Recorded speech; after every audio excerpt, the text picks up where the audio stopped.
happy. It is time for the final part in our Empire of Storms video. The bad time. The bad time. We've been waiting for the bad place to arrive, and it has arrived. There's some nice moments in this as well. But I did sob while making these slides. Will I cry again? Probably. You saw me cry in the last video. For you, it's probably been about a week since the last video went up, but for me, it has been like 30 minutes. I went and ate lunch. We're back. We're ready to jump into things. Last we left our crew, they were in the Stone Marshes. They had just defeated a huge legion of Ilkin warriors that came and tried to eat them up, but Aelin dug down to the very bottom of her power, zip zap zapped them. I don't know why I keep saying zip zap zap. Aelin burnt up all the Ilkin, and then Elide and Lorcan showed up, and they were like, hey guys! And Fenris and Gabriel tried to kill them, but they like put a temporary hold on their blood oath, so now they're not going to kill them. But everyone's been reunited. Gorgeous. And they discovered this trunk right before the Ilkin showed up that is probably the lock. And so now they're all looking at it again. Okay. Perfect. The next chapter begins with the sentence, Kaltain Rompierre had just turned the tides in this war.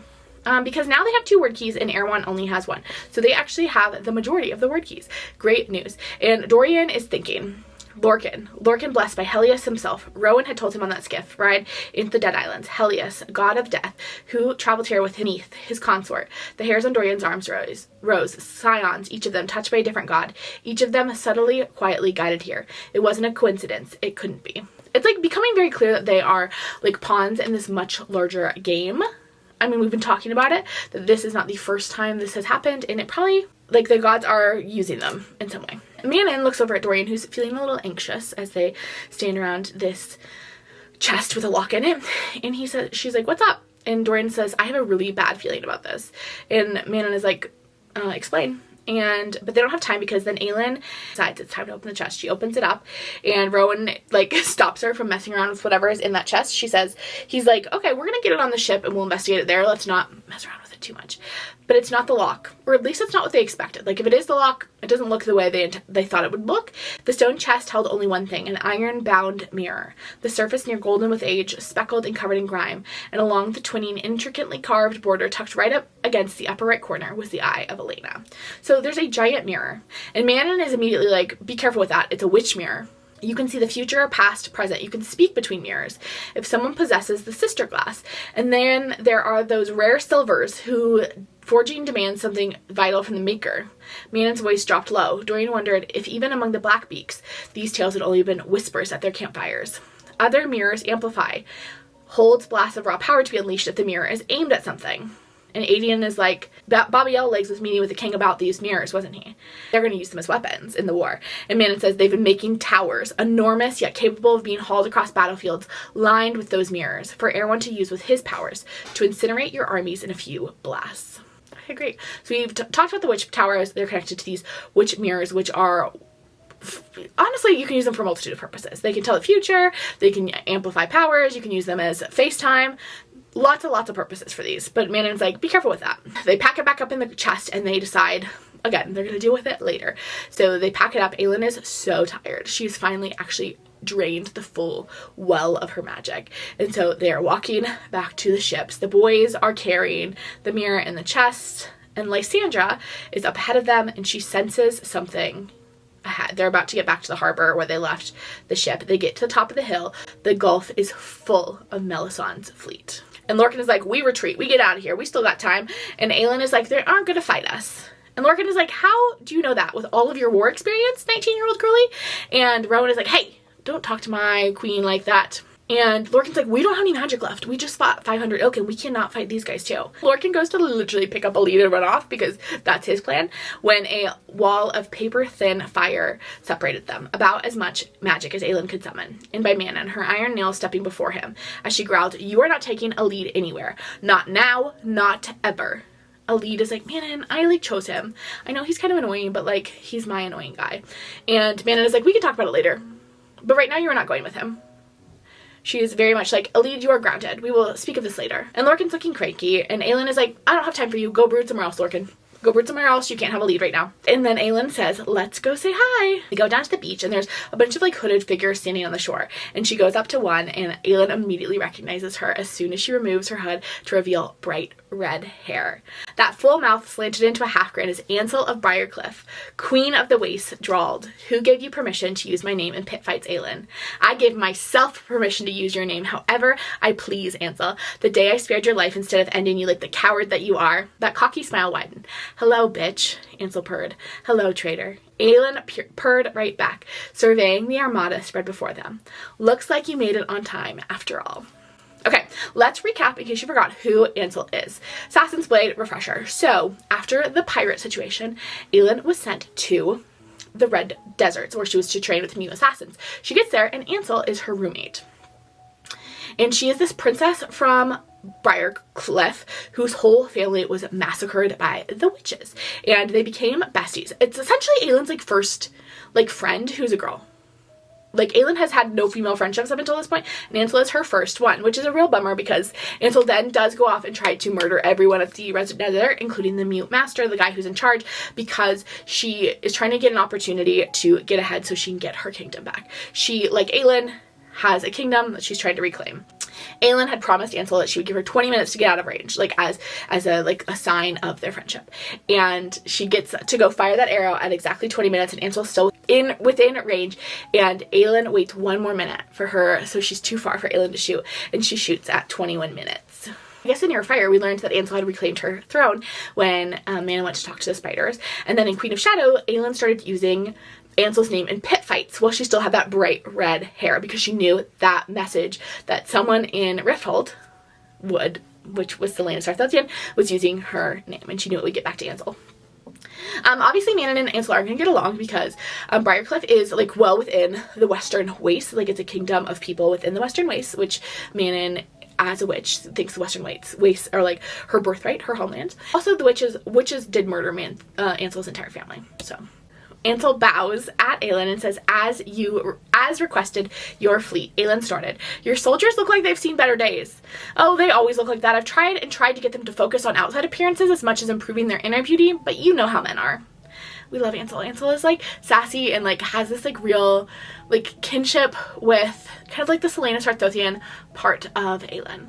Like, that kind of, like, snide, irreverent portion of Selena, which still exists. And Manon comes down the hill and is like, "Melisande is allied with Erewhon. Like, this fleet is not friendly." And Ansel's face drains of color when she sees Manon and her iron nails. Again, because her whole family was murdered by the witches.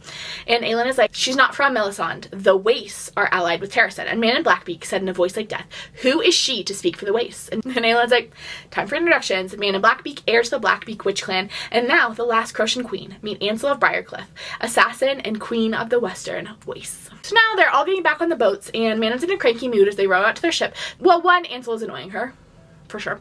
But also, Abraxos should have been there. Manon very clearly told Abraxos to come back after 4 days. It's been 4 days. Where is he? He's not waiting for her on the boat. It's making her a little nervous because she doesn't know where he is. Ansel is being annoying, and Manon is, like, plotting ways to murder her. She goes to Aelin and she says, "Ansel of Briarcliff does not speak for the Wastes." Aelin is like, "But you do? Like, what gives you the right?" And Manon is like, "Yes, I do." Even Rowan is haunted by Manon's tone, which is pure queen. And Ansel says, "Well, last I heard, neither Crocians nor Iron Teeth witches bothered to look after the Wastes.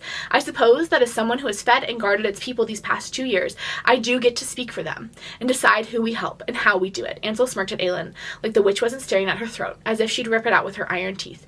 "You and I live next door to each other, after all. It'd be unneighborly for me not to help." Then Ansel explains the story of how she ended up here. "Well, months ago, I was minding my own business in the Waste when I got a message out of the blue from Aelin. She sent me a message loud and clear from Rifthold. Pit fighting," she chuckled, shaking her head, "and I knew to get ready, to move my army to the edge of the Gal Mountains. Half of them are on their way there now, ready to join with Terrasen, the country of my friend Selena Sarthothian, who did not forget it, even when she was in the Red Desert, did not stop looking north every night that we could see the stars.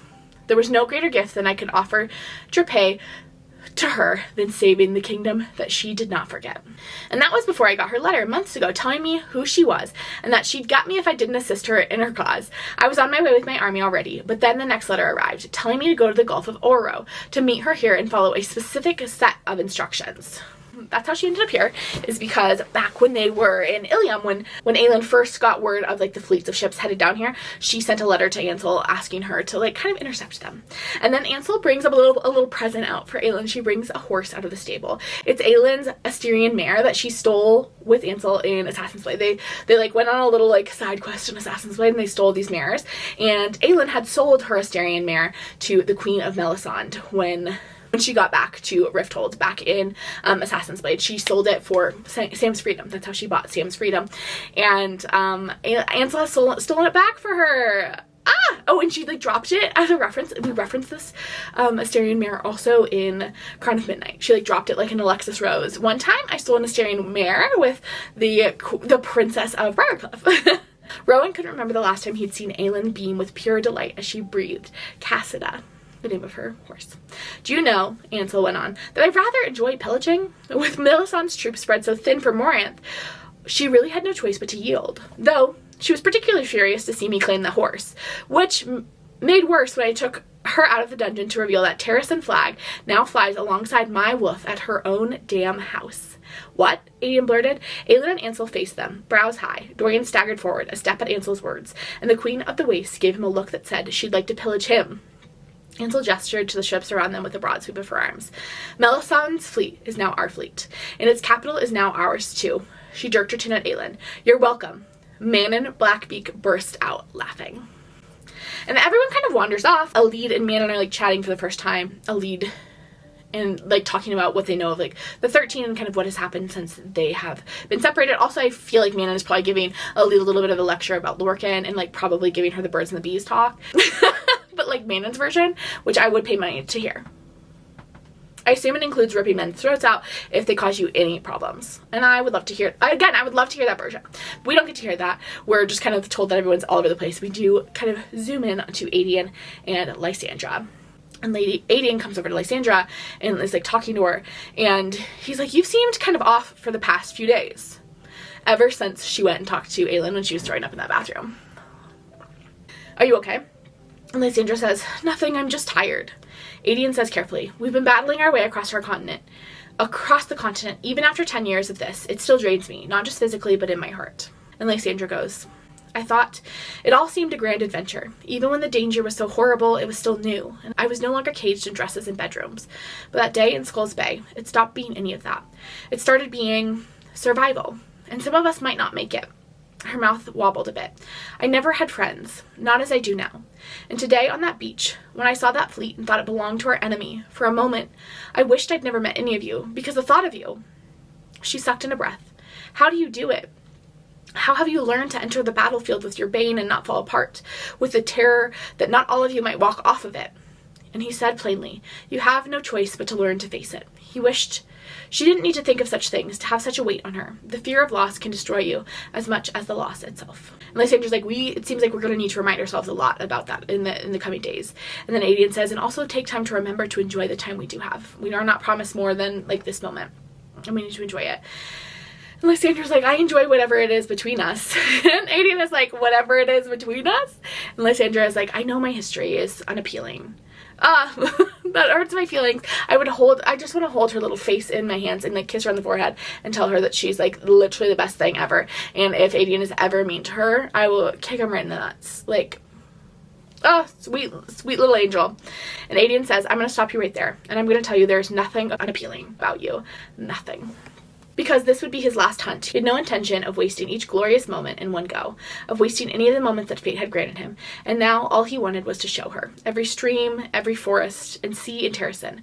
To see Lysandra laugh her way through the autumnal circle dances. To weave ribbons around the maypoles in the spring and listen wide-eyed to ancient tales of war and ghosts before the winter fires of the roaring mountain halls. All of it. He showed her all of it. Ugh. He's just like decided that Lysandra is his girl. It's it. He like is like, Lysandra enjoys this thing between us. That's great because I'm never gonna let her go ever. And I just want to show her like the joys of Terrasen. He like wants to introduce her to like the beauty of his country, of his home, and make it her home too. That night they have like wine and cheese night on the boat. Everyone's at dinner. Ansel and Aelin are drinking and chatting, and Ansel makes a cheers, and she says, cheers to dramatic entrances, which like, yeah, the girl is kind of behind that. And Aelin is whining about how he like really would like to be included in Aelin's plans, and Aelin keeps being like, yeah, I will include you, and then not including him. Sorry. And Rowan is annoyed too a little bit. Why did Aelin not tell anyone about Ansel coming with Melisandre's fleet? I don't know. She just thought it would be a giggly fun time. And you know what? Let her have whatever fun she wants. She can have whatever she wants. Rowan then asked Ansel if there were any Valg or Ilkin in Melisandre, and Ansel's like, no, the Queen of Melisandre managed to keep her forces free of Valg.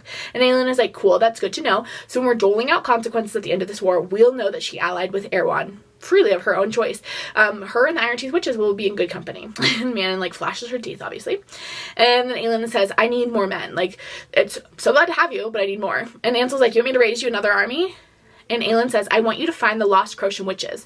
Promised to give them part of the waste, the inland part. You can have the coast, give them the inland part. And Manon is like, hey, what the hell, Aelin? You do not have the right to promise such things. And Aelin says, you cannot hold the land, not with a curse. Ansel won it through blood and loss and her own wits. And Manon's like, it is my home, my people's home. And Aelin says, that was the asking price, wasn't it? The Iron Teeth get their homeland returned. Erwan probably promised to break the curse. Oh, the ancients didn't tell you that, did they? Too bad. If you and your people prove to be better than your matrons, there will be a place for you in that land too.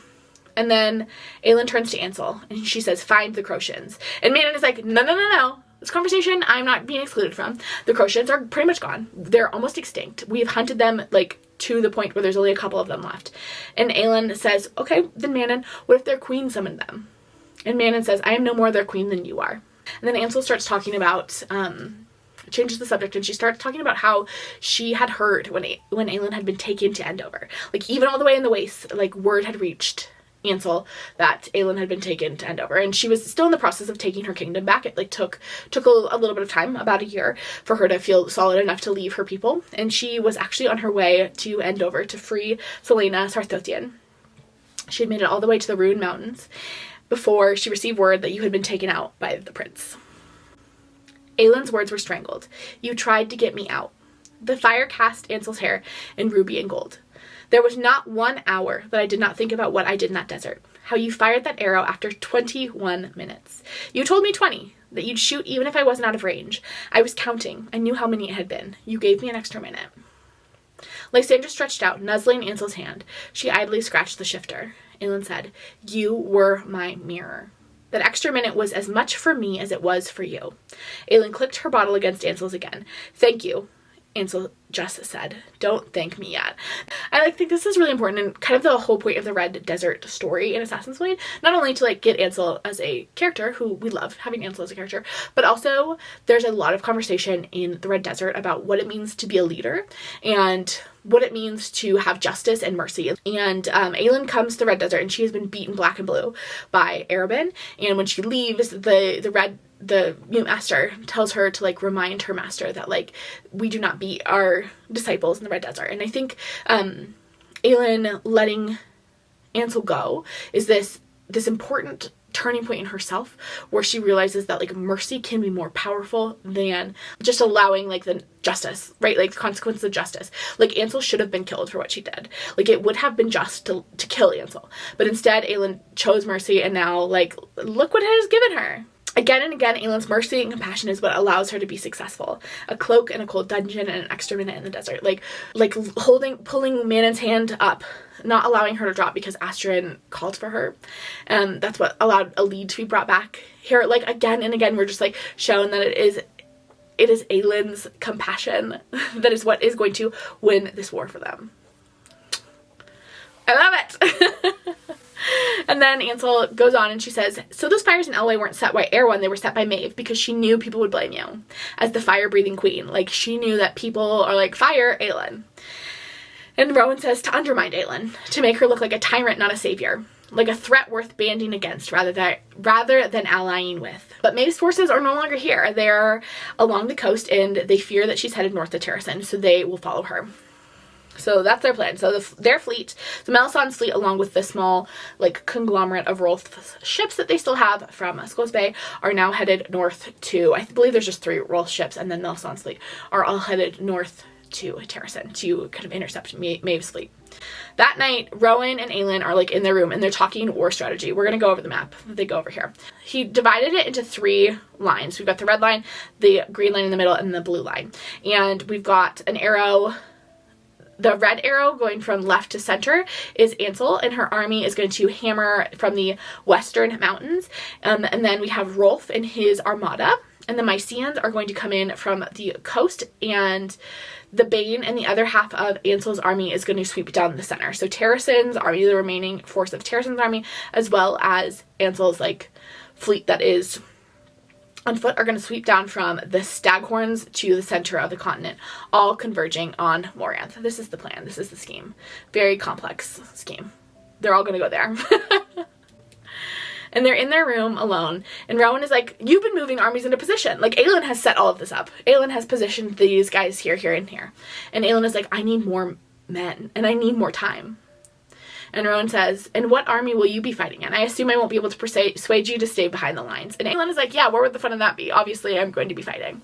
And then Aelin is like, as she's like looking at this, she realizes that if she has enough power to defeat Erwan and Maeve, she has enough power to literally take over the entire continent, the entire world. As she's thinking through this, Rowan like kind of catches onto her train of thought, and she says to Rowan, and would you join me if I did? If I turned conqueror? If I started taking over the whole world? And Rowan says, you would unify, not pillage and burn. And yes, to whatever end. Rowan says, like, literally whatever you want to do, I promise I will do it with you. And Aelin knows that it will be something everyone is thinking about, but it isn't the plan for now. Unless she gets bored later. No telling what she would do if she gets bored in a few years. And then Rowan is like, why did you forgive Ansel? Why didn't you shoot her that day in the desert? And Aelin says, because she made a bad choice, trying to heal a wound she couldn't ever mend. Trying to avenge the people she loved. She's like, I like knew that girl. I was that girl. Like, shooting her would be shooting myself. Rowan is like, I'd love to peek in your mind. Did you really start playing this with the red hair back in Rifthold in the pit fights? And Aelin is like, duh. I got so many plans and schemes in here. You can't even clock them. You could never handle what's in this brain. Meanwhile, Manon can't sleep. She's thinking about the waste and the Crochens, but also about Abraxos because he still hasn't been back yet. Where is Braxy? And then Dorian appears in her room. And Dorian and Manon get up to some hanky-panky, okay? They finished what they started the other night. His shadow hands come into play. It's pretty crazy. Also, check in. Elide and Lorcan are sleeping down in the belly of the ship where, like, all the crew are housed. And Elide can't sleep. She's thinking about the fact that Manon told her earlier that she doesn't know where the 13 are and that they are quite possibly dead. And she looks over at a sleeping Lorcan, and she is, like, a little nervous that he's going to be dangerous to Aelin. She has seen the way he looks at Aelin sometimes, and there's a lot of rage in that look. And so she's a little worried that he might try to... And she's a little nervous about that. But Lorcan feels her watching him, and he wakes up and he looks over at her. And he reaches for her arm and like brushes his hand against her arm and says, you chose this. And Elide says, I thought that was obvious, she said with equal quiet, her cheeks heating. His fingers laced through hers, some emotion she couldn't place flickering like starlight in those black eyes. We need to talk, he rasped. But before they can chat, the watch sounds the alarm because they've just come upon Maeve's armada.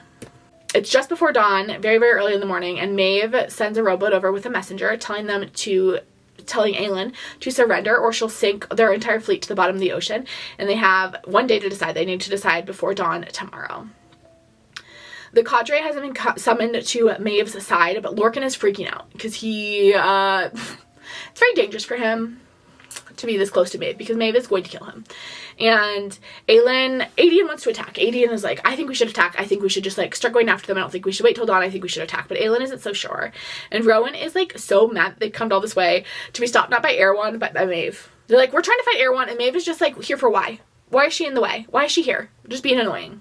And they like spend the whole day going back and forth, and they like cannot figure out what to do. Like they know they don't have enough like men to defeat to Maeve's army, but they also like they can't surrender Aelin and the word keys to Maeve. Like they're really like stuck, and they go to bed that night. Aelin goes right to sleep.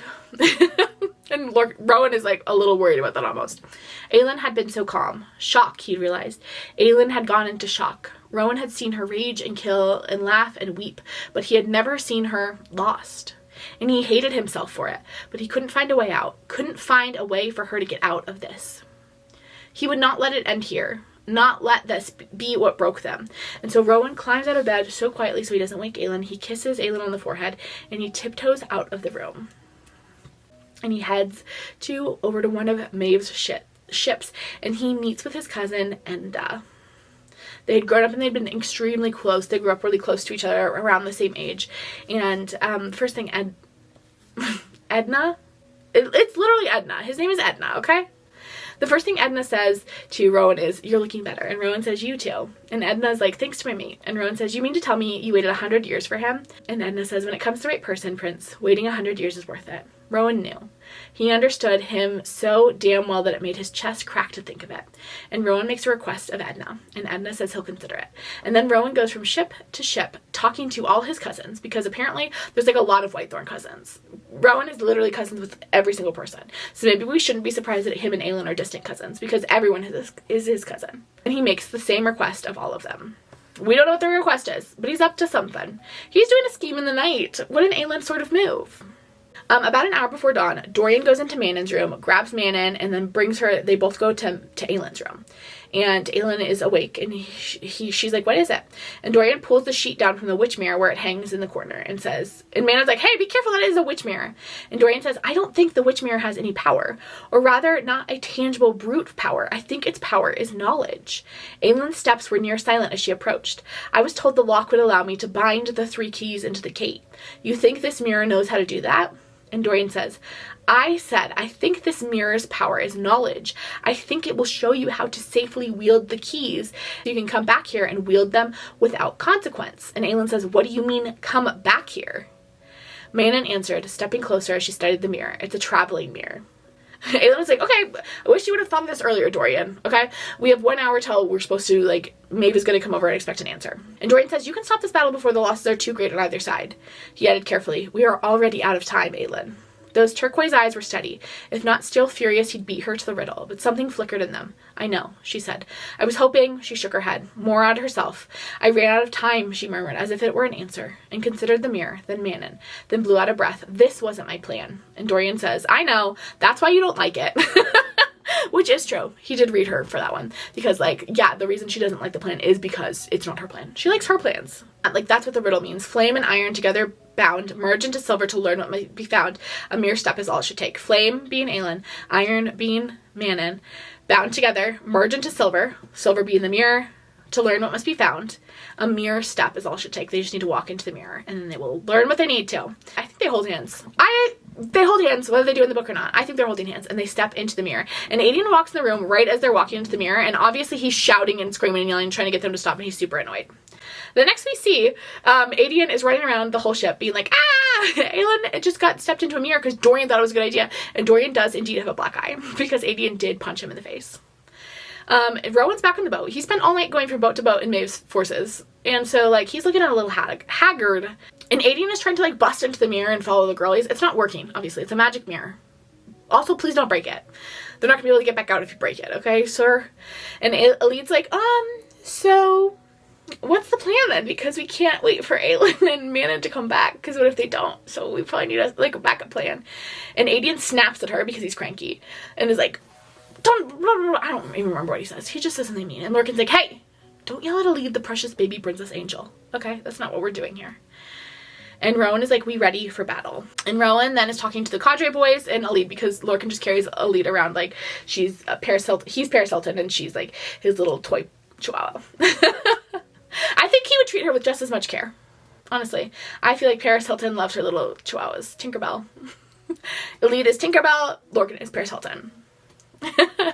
Rowan is talking to the cadre boys because he knows Maeve certainly knows that they're here. Like, Maeve must be aware that the cadre is here, and Rowan knows that she will use the blood oath against them at the worst possible moment. And so, yeah. Also, Lorcan is like, if you were spotted fighting on this side, it's over. She'll either kill both of you or make you regret it in other ways. Like, you probably should just, like, make yourself scarce. Like, probably leave. Henry says, like, what about you? And Lorcan is like, it's over. It's always been over for me. It's been over for me for months. She knows I've been looking for the word keys and going directly against her. It's just like a matter of seeing what she's going to do about it. Which, like, we kind of know. She, like, sent Fenris and Gabriel to literally execute him. So, like, he knows he's dead. And Elide wants to beg him to run. Like, she's like, ugh, once again, I just got this new boyfriend and people always be trying to kill him. Because he's kind of annoying and kind of mean. But he's mine. And Gabrielle is like, she'll see we haven't killed Lorcan. Like, it's over for us. Like, she'll tell that we were just hanging out with Lorcan. We defied her order. It's done. It's done for us. And then Fenris explains that it has been over for them for a while. That then when they answered for Rowan's call for help in Mistward and When they answered Rowan's call for help in Mistward in Air Fire, that they left without Maeve's permission, and when they came back, Maeve whipped them within an inch of their lives, and then tied Lorcan to the posts for 2 days and let Cairn whip him whenever he wished. Lorcan ordered them not to tell Rowan for whatever reason, if Maeve saw what they did in Mistward and realized that they could be really dangerous to her. And Elide's like so heartbroken for Lorcan, and he also realizes that it wasn't like a strategy reason that Lorcan didn't tell Rowan what had happened, because it was because he knew that Rowan would feel immensely guilty if he knew what had happened to the Cadre boys, and so Lorcan wanted to spare Rowan of that guilt. And then Rowan says to Lorcan, "Did you know that she'd punish you before you came to Mistward?" Lorcan held the prince's stare. We all knew what the cost would be. Even though Lorcan has been a little poop head and was gonna kill Aelin, he was always down to help Rowan. And then Gabrielle says, "We will help. We will fight on your side until Maeve calls for us, and then we have no choice." And Lorcan says, "I will help too, but only if someone takes a lead and gets a bunch of guards and puts her on the shore for safekeeping. Nobody's gonna hurt little Elide while I'm fighting." And then Rowan starts the battle strategy, and he spreads out the Cadre boys over a couple boats, puts them in position for battle. And dawn breaks, Aelin still isn't back, and the rowboat comes for their answer, and Rowan says, "Inform Maeve that Aelin Galathinius is no longer present to give a reply." And the rowboat guy is like, "Princess Aelin Galathinius is ordered to surrender." And Rowan says, "Queen," not princess, "Aelin Galathinius is not on the ship or on any others in the fleet. She is, in fact, not on the shore or on any of the nearby lands. So Maeve will have to find she came for a long way for nothing. We will leave your armada in peace if you will grant us the same courtesy." And the guy sails away. They no, that's not gonna work. Maeve is gonna be ticked. Maeve is not gonna be like, "Ah, dang it." "No, Aelin, I guess we're out of luck." And so Rowan is about to send Dorian to a ship to put him in position to do his magic thing. And Dorian is ready to fight for as long as possible to buy Aelin as much time as they can. Dorian is very well aware that their fleet cannot stand up against Maeve's fleet. There's almost no hope that they will be successful in this. Pretty much none. And he turns to Rowan and he says, "It is not such a hard thing, is it, to die for your friends?" And Rowan says, "No, it is not." "Okay, Dorian, you can be back in my good graces again. Welcome back." Maeve's answer didn't come in a rowboat this time, but in a barrage of arrows. The battle is beginning. Meanwhile, inside the mirror, Aelin and Manon are in this misty place with they have bodies, but they're not totally solid. They are not totally there. They're kind of drifting through this place. Aelin knew 3 things as the light and color enveloped them and became tangible. They were not seen, nor heard, nor scented by those before them. And this was the past, 1,000 years ago to be exact. And that was Elena Galathinius on her knees in a black, barren mountain pass, blood dripping from her nose, tears sliding through the dirt, crusting on her face to splatter on her armor, an obsidian sarcophagus somehow stationed before her. All across the sarcophagus, word marks simmered with pale blue fire, and in the center of it, the eye of Elena, the amulet held within the stone itself, its pale gold unvarnished and gleaming. And then we get the subtitle, "Dawn at the Obsidian Pass." Elena reached with a trembling hand to twist the eye, rotating it twice in the black stone. The eye clicked and tumbled into Elena's awaiting hand, sealing the sarcophagus, locking it. "You've had the lock all along," Manon murmured. "But then, the mirror, I think," Aelin breathed. "We have been deliberately misled about what we must retrieve." "Why?" Manon said with equal quiet. "I suppose we're about to find out." We learned that the lock has essentially built the sarcophagus for Erewhon out of the mountain, and Elena has used literally all of her power, not literally all of it because she's still alive and walking around, but every part of her magic to seal him inside Erewhon inside. Elena had stolen the lock from her father months ago, and Gavin is on the ground. He's injured, but he's still alive, and he comes to and he sees Elena locking the sarcophagus with the eye of Elena and says to her, "What have you done?" They had no forms. They were only figments of light and shadow and wind and rain, song and memory, each individual and yet part of one majority, one consciousness. They were all gazing at the broken lock in her hands, its stone dull. Elena's very bones failed in their presence, but she kept her chin high. "Our sister's bloodline has betrayed us," said the one that was made of sea and sky and storms. Elena shook her head, trying to swallow, failing. "I saved us. I stopped Erewhon." "Fool," said the one of many shifting voices, both animal and human. "Half-breed fool. Did you not consider why your father carried it? Why he bided his time all these years, gathering his strength? He was to wield it, to seal the 3 word keys back into the gate and send us home before he shut the gate forever. Us and the Dark King. The lock was forged for us, promised to us, and you wasted it." there's these like three like ghostly figures talking that are having this conversation with Elena, and Elena is like, oops, I didn't, like, I know I stole the lock, but I didn't realize my dad had the word keys, and I didn't know that it was for you guys, like, sorry. And then the one that was made out of flame and light and ashes seemed to pause in her wrath to remember. It's her mom. Mala Firebringer is one of these like ghostly figures that is talking to her, but she had sacrificed her body and all of her memories alongside of her body in her mortal life to forge this lock. She'd given all of this up, and now she's just this, like, wispy, ethereal thing. And she doesn't even remember her daughter. So one of the other figures says to her, the one who saw all with wise, calm eyes said, unleash him, so that we may have what has been betrayed by these earth beasts. Let us return the favor to unleash the Dark King from his coffin. And Elena is like, no, we literally worked so hard to get him in there. Like, it was so much work to put him in here, and you want me to let him out? And they say to her, he will rise again one day, said the one with darkness and death. He will awaken. You have wasted our lock on a fool's errand, when you could have solved all, had you only the patience and wits to understand. And Elena says, then let him awaken. Let someone else inherit this war. Someone better prepared. But it was her mother who said, we have waited this long to return home. We may wait a little longer. Watch over this place a little longer. Not just gods, but beings of a higher, different existence, for whom time was fluid, and bodies were things to be shifted and molded. Who could exist in multiple places, spread themselves wide like nets being thrown? They were as mighty and vast and eternal as human was to a mayfly. They had not been born in this world, perhaps had been trapped here after wandering through a word gate, and they had struck some bargain with her father, with Mala, to at last send them home, banishing Erewhon with them, and she had ruined it. The one with three faces said, we will wait, but there must be a price and a promise. And Elena is like, okay, cool, no big deal, yeah. Whatever you want. What's the price? What's the promise? And they say, Mala's bloodline shall bleed again to forge the lock anew, and you will lead them, a lamb to slaughter, to pay the price of this choice you made to waste its power here. For this petty battle, you will show this future scion how to forge a new lock with Mala's gifts, how to use it to wield the keys and send us home. Our original bargain still holds. We will take the Dark King with us, tear him apart in our own world, where he will be but dust and memory. When we are gone, you will show this scion how to seal the gate behind us, the lock holding it intact eternally, by yielding every last drop of their life force, as your father was prepared to do when the time was right. The three-faced one said, tell Brandon of the Wildfire what occurred here. Tell him the price of his bloodline shall one day pay. Tell him to be ready for it. And then they leave, they poof away. And then it's just Gavin and Elena again on this mountaintop with the sarcophagus. And Gavin's like, what just happened? And Aelin's like, weren't you paying attention? That seems like there was, like, maybe you should have listened. And he's like, I couldn't hear anything. They were only talking to you.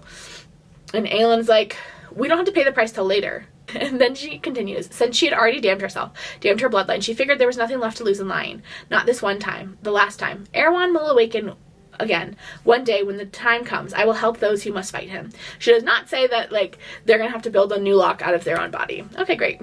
We travel to another memory, this time moonrise at the temple of Sandria, the stone marshes, and we have Nehemia, and it's a young Nehemia, a few years before Aelin knew her. And Nehemia's been wandering around the stone marshes for a few days now, and she finally arrives at the temple, into the chest, and Queen Elena appears before her and says, why have you come? And Nehemia says, am I not called to open it, to learn how to save us and pay the price? And Elena says, no. Mala's bloodline has to do it. Like, it has to be someone from Mala's bloodline. And she goes on to explain, in the north, 2 branches flow from Mala.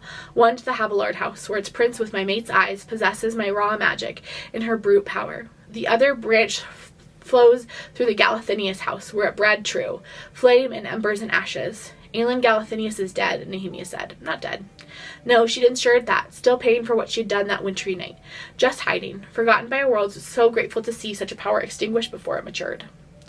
And Elena says to Nehemia, there is something for Nehemia to do. She will go to Rifthold and use, because Nehemia is brilliant, and she will use her ability to solve riddles and puzzles to help guide Aelin. Because the 2 bloodlines, the Havilards and the Galathiniuses, are about to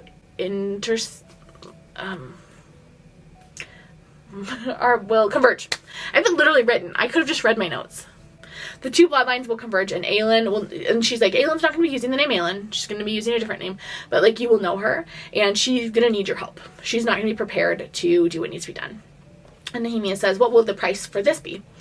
And Elena says, you will not see Elway again. And Nehemia says, will my people survive this? And Elena's like, I don't know. And Nehemia says, okay, then I will take steps for that too. I will unite the rebels while I am in Rifthold to ready the continent for war. I will do what I can to save my people at the same time that I am preparing Selena. And Elena says, one of them must be ready. Dorian or Aelin. One of them must be ready to do what needs to be done, Elena said. If only because it was the sole way to explain, to apologize. Nehemia swallowed. Then I shall help in whatever way I can. For Aurelia and for my people. We'll be back with them in a second. But for now, let's check in and see what's happening over with the armadas. Aelin is leading troops, and he has been like training for this since he was a child. He is a general. Like, this is what he is for. And Maeve's ships are shooting arrows tipped in magic, and Aelin works hard to make sure no one is getting too freaked out about it, because fear is no good in a battle. But really, the arrows are just a distraction because the real, like, offensive that they're putting out is under the water. That's right, Miss Lysandra has made some improvements to her sea dragon form, and she has been given instructions on which ships to go to. And she goes to the first one and she smacks it with her tail, which is now clubbed instead of spiked, because her spiked tail kept getting stuck on stuff when she was in Skulls Bay. So now it's just like a big giant club. And she also, as they shoot arrows at her, they're just bouncing right off because she is now made out of spider silk scales. Spider silk scales. Hard to say. Tongue twister. Because she studied Abraxos, and she's just going after these ships one after another, like poking holes in their sides and sinking them. Gorgeous, good work, Lysandra. Meanwhile, Dorian is trying really hard to hold the shields around his ships, but the arrows are tipped with magic, and so it pokes holes in the shield like pretty quickly, and it's also draining Dorian's magic pretty quickly. And he thinks to himself, fear is a death sentence. When you're out there, remember that we don't need to survive. Only put enough a dent in them so when she comes back, she'll wipe out the rest. So like the plan, especially to Dorian, is to do just as much damage as they can before they die, so when Aelin returns from the mirror, she just has less to deal with. And Dorian is sad that he didn't get to hang out with his new witch bestie more. He's like very happy to sacrifice himself. Sweet, we love that, thank you. Some growth, some responsibility, Dorian. But he does wish he could hang out with Manon more because she has really beautiful hair. And he thinks to himself, there would be no surrender. Maeve would destroy them just to punish Aelin. He'd failed them in sending Manon and Aelin away. On that gamble, he'd perhaps failed all of them, but Rowan Whitethorn had not. No, as those enemy ships slid into place among their floundering companions, Dorian saw that they each bore the same flag, a silver banner with a screaming hawk, and where Maeve's black flag of a perching owl had once flapped beside it, now that black flag lowered. Now the Dark Queen flag vanished entirely as Fae ships bearing the silver banner of House of Whitethorn opened fire upon their own armada. Rowan had told Enda about Aelin. He had told his cousin about the woman he loved, the queen whose heart burned with wildfire. He had told Edna about Erwan and the threat of the keys and Maeve's own desire for them. And he had gotten on his knees and begged his cousin to help, not to open fire on Terrasen's armada, but on Maeve's.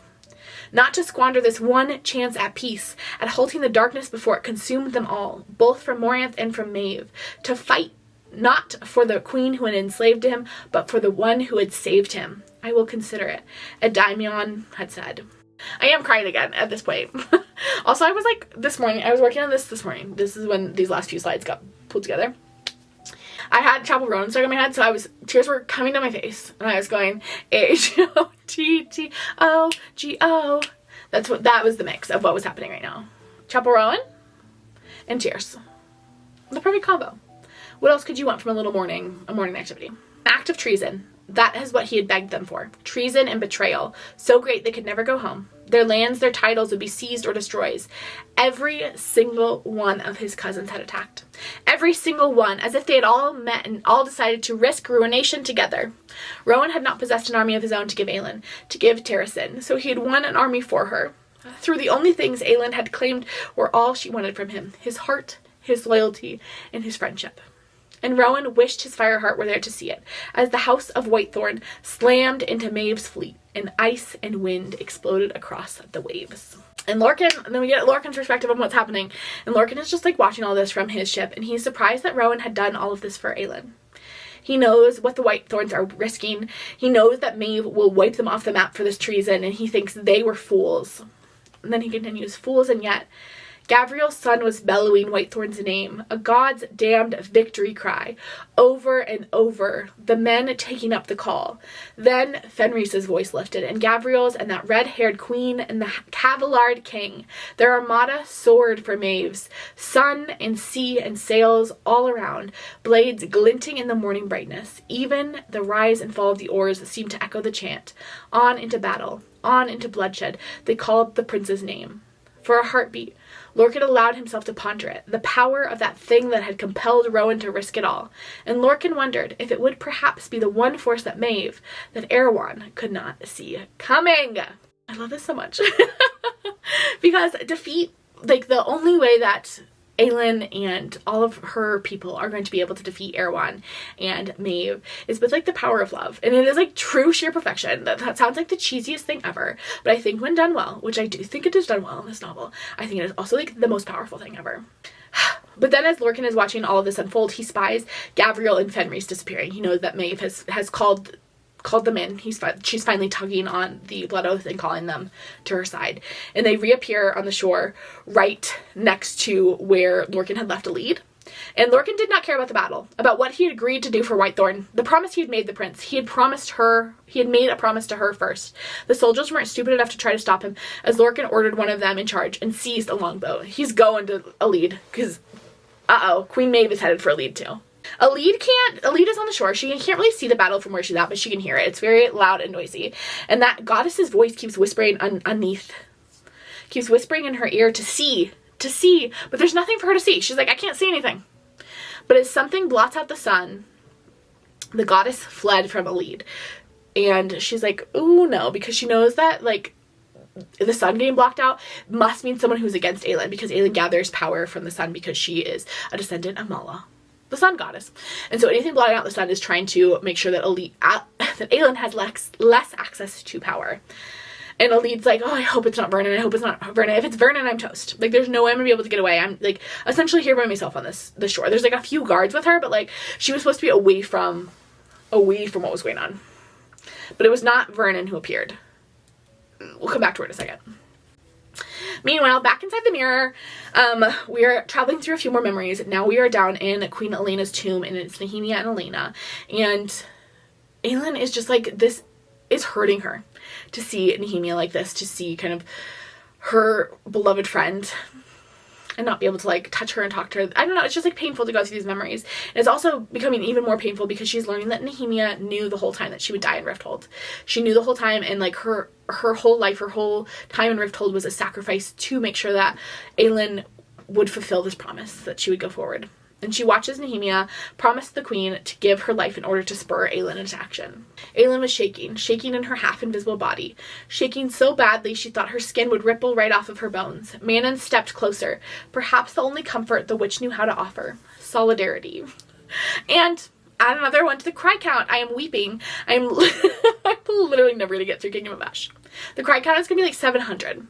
How many times did I cry in Kingdom of Ash? Every single page. And it's like 900 pages long. I just feel like this moment is so big for Manon, who even a few books ago wouldn't have even considered Astrid her friend, who would have never even allowed that to be friendship, to offering just this, like, tiny, tiny morsel of comfort to her enemy. This woman she would have considered her enemy, in her sign of like, grief and distress. I just think is so beautiful and sweet. Aelin wasn't sure she could stomach another truth, another revelation of just how thoroughly Elena had sold her and Dorian to the gods. For the fool's mistake she'd made, not understanding the lock's true purpose, to seal Erewhon in his tomb, rather than to let Brandon finally end it, and send the gods to wherever they called home, dragging Erewhon with them. Send them home, using the keys to open the word gate, and a new lock to seal it forever. Nameless is my price. And they continue flitting through memories. They see a memory of Elena fighting with Brandon in Orinth and stealing the necklace. It's the last time that Aelin is ever in Orinth, in this, like, beautiful throne room that Aelin hasn't been in since she was a little girl. And then they see Rhiannon, the witch queen who looks literally just like Manon with black hair, wielding, like, making the witch mirror and gifting it to Elena so that she can put her memories in there and teach them what she's doing now. And then they watch as Brandon crafts the Amulet of Orianth with a message for his heir, the only warning he can give, and as Brandon builds his daughter's tomb, clues about what she had done, and as he receives Mort, this gift from Rhiannon, to add another layer, to add more clues, to give his heir, like, as much as he can without also giving the clues to his enemy, Erewhon. And then he hides the final key. So he hides the first key in the Amulet of Orianth. He hides the second one under Queen Elena's crown. And the third one he hides in Mala's temple. And then after he hides that last key, he walks into a river of burning fire. Everyone he loves is gone. His wife, Mala, gone.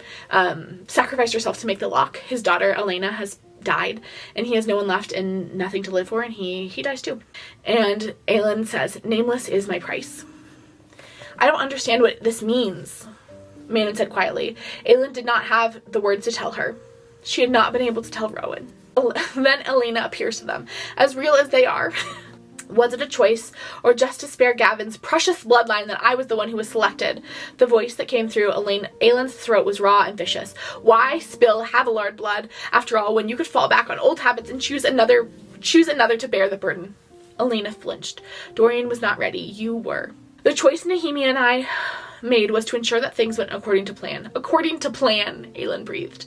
According to all your schemes to make me clean up the mess of what you started with your goddamn thieving and cowardice.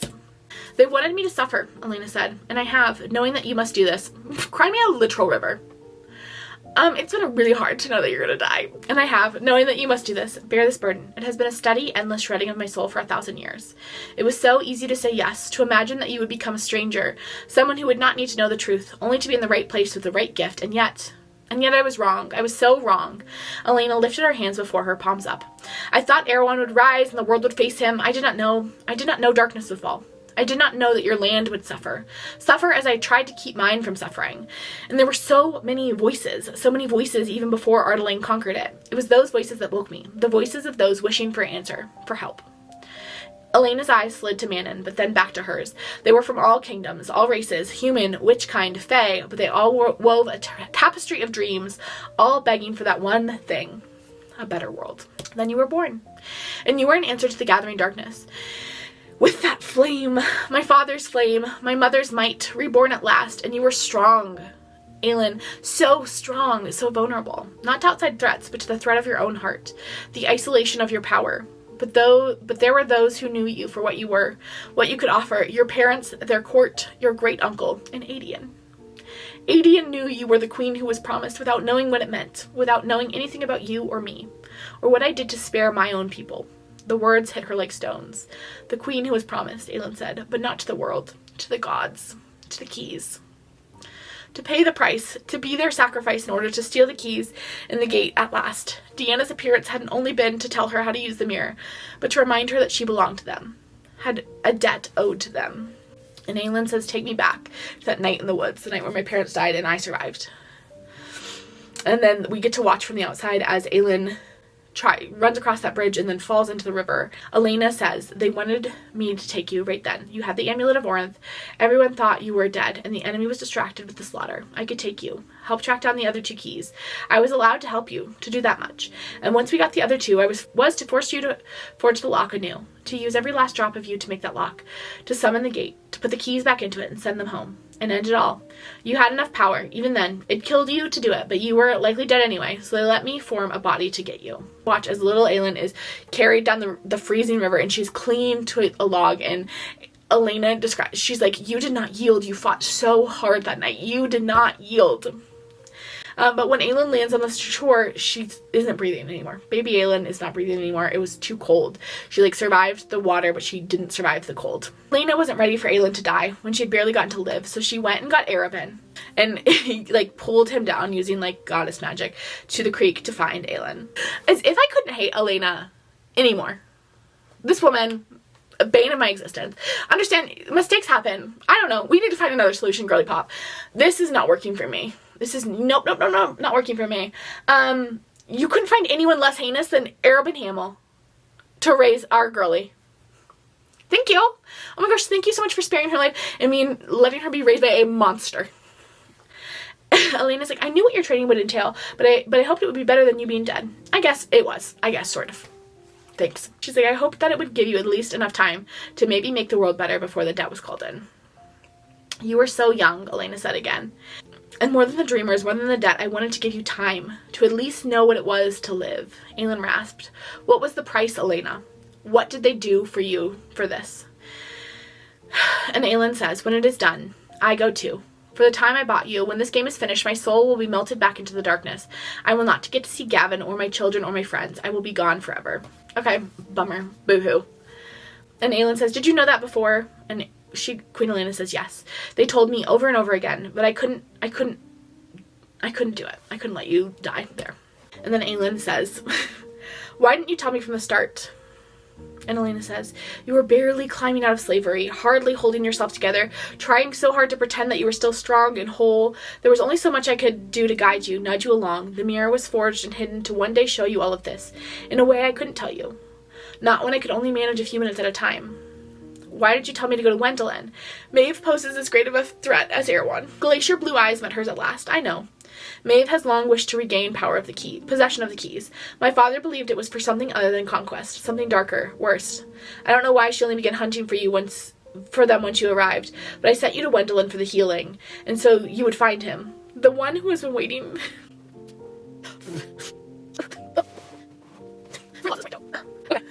The one who had been waiting so long for you. Rowan. Elena nodded.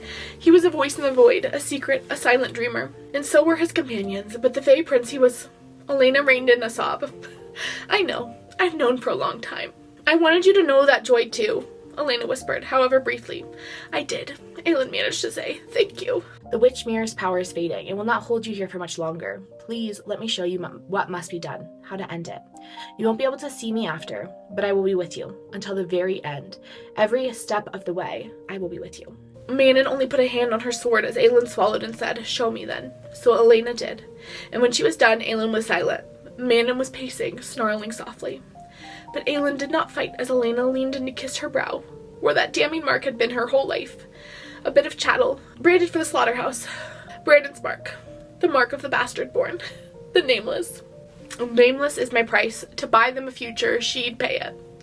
She'd done as much as she could to set things in motion, to ensure that when she was gone, help would still come. It was the only thing she could give them, her last gift to Terrazin, to those she loved with her heart of wildfire. Guys, this is embarrassing. I can't believe this. I'm gonna put this on the internet. Okay, I'm back. I laughed during, I was crying so hard the first time I recorded it. And I really do not love my crying voice. I know you've had to hear it a few times in this video, but in this whole series you've had to hear it a few times. But I really do try to avoid it. We do try to edit around it. We do try to come back. And so we've regrouped and we're back. I'm wearing my Black Beak t-shirt because I love the girlies. Okay. Anyway, we're back. I know you never left. You've been here the whole time. But Manon and Aelin get plopped out of that witch mirror and they end up directly on the beach in front of Elide. And unfortunately, Elide's not the only one on this beach. They land in the sandy field before the turquoise sea, dead guards in Briarcliff armor slaughtered upon the nearby dunes, still bleeding out, to stand before Queen Maeve of the Fae. Elide Lorcan on her knees before her, with a Fae warrior's blade at her throat. Hi, welcome back, Aelin and Manon. Welcome back. I know, Aelin, you just got the literal worst news of your entire life, but unfortunately, you do need to deal with Maeve, actually immediately.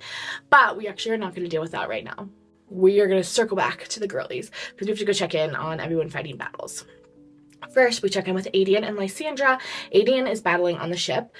Lysandra has come out from the water. The waters became too dangerous for Lysandra in her sea wyvern form, so now she's in snow ghost leopard form on the deck of the ship working with Adian. And even with Rowan's help, so Rowan, all of the Ashriver ships have turned to aid them, but even with all of those Ashriver ships, they're still greatly outnumbered. There's only about a third of Maeve's ships were Ashriver.